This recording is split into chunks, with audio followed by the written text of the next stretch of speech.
Team USA just had back-to-back nail-biting exhibition games, and down the stretch of both of those matchups, LeBron James was clearly the best player on the court. Now at 39 years old, James obviously doesn't have the same quick twitch explosiveness, but if he's able to pick up a head of steam with the ball, he's still impossible to cover in open space. And that's why LeBron recently has been doing most of his damage in transition, where first he's great at sprinting ahead and finishing plays.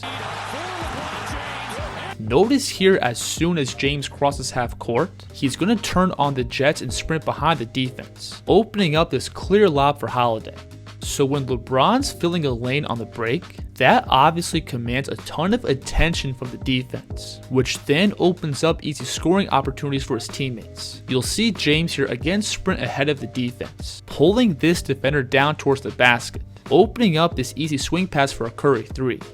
Now James also has the ball skills to lead the break himself, and while LeBron may not have the flashiest handle, he still has enough ball control to change direction while attacking full speed. And again, that on-ball scoring pulls a ton of defensive gravity, opening up easy passing reads. Now he goes right down against the smaller Jones. Now when looking at LeBron's creation in the half court, this is where I think we've seen the most change over the years. Again, LeBron doesn't have that ridiculous first step that he had back in his Miami and Cleveland days. So in isolation, James does have a hard time completely blowing by the defense. But one really important physical element that LeBron does have is his strength. LeBron is an absolute bull with the ball. If he gets the defense on his hip, there's absolutely no chance of pushing him off his driving line. And when James gets into the deep paint, he's great at using a variety of shot fakes and pivots to create scoring angles. You'll see James here do nothing super advanced off the dribble. He's just going to take one dribble, then step through this double team and power to the rim.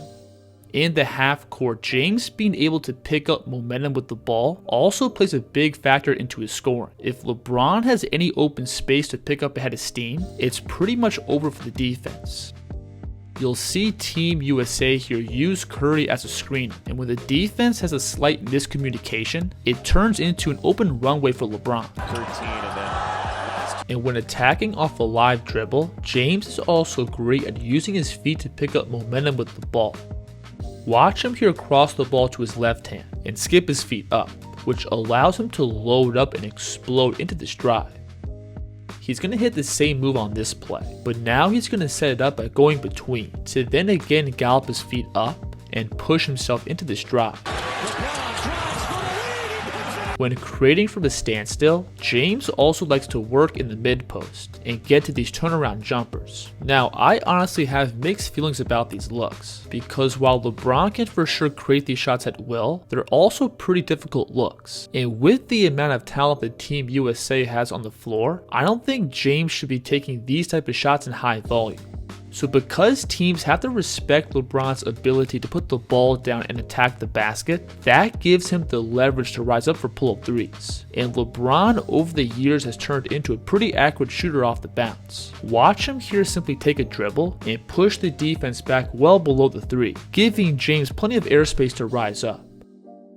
So as an on-ball scorer, LeBron checks all the boxes. He's an absolute nightmare to deal with in transition. He's got the skill and physicality to play downhill in the half court. Plus he's also turned into a pretty reliable three-point shooter. But what's just as important as all that on-ball creation is LeBron's ability to score off the ball. Again, USA has a ridiculous amount of talent on the court. So James does spend most of his offensive possessions off the ball, but LeBron can still impact the game in a variety of ways. We already went over how accurate James's three-point shooting off the dribble was, but he's also more than capable taking and making shots off the catch, which are looks that commonly find him in the flow of the game.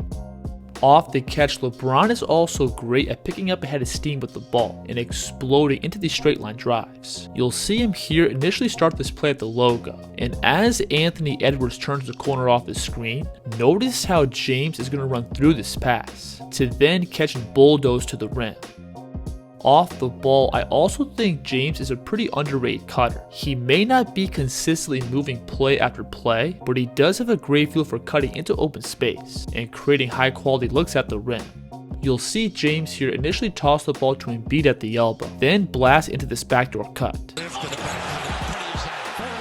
Now, James also brings a ton of value as a passer. First, his ability to play downhill and collapse the defense opens up some pretty easy kickout reads. Watch USA here again use Curry as a screener, which gives LeBron an open runway to attack into, and he pulls the weak side down towards the paint, opening up a corner 3 for Anthony Davis. James has also been a great connective passer between USA's other scorers, making simple reads that keeps the defense in rotation and leads to high quality offense. Right here, he's just going to simply dribble down into a handoff with Curry to then clip his man, giving Steph plenty of space to rise up. Now let's move on and look at LeBron's defense. And I think this part of his game has been pretty up and down. There's times where James will give up blow-bys on the perimeter or fall asleep and miss box outs. And USA giving up offensive rebounds has been one of their biggest problems. And I think the film pretty clearly shows that LeBron could be better in this area. But on the other hand, James does have the ability to turn up his defense if need be, where he can step out and contain the ball from beyond the 3, recover to the rim and take away easy layups, or be a really problematic off-ball defender, being able to both slide down deep and help, to then scramble back out to his man and contain the ball. So while LeBron throughout the course of games may take some plays off, he still has the ability to turn it up down the stretch of games. So at 39 years old, LeBron James has been Team USA's most consistent player, and I think his impact on the court is the primary reason why the United States went 5-0 in their exhibition games. And going forward, LeBron's play is going to be vital for Team USA. If you enjoyed this breakdown, please like and subscribe, and let me know in the comments who the kids should break down next. The kids here.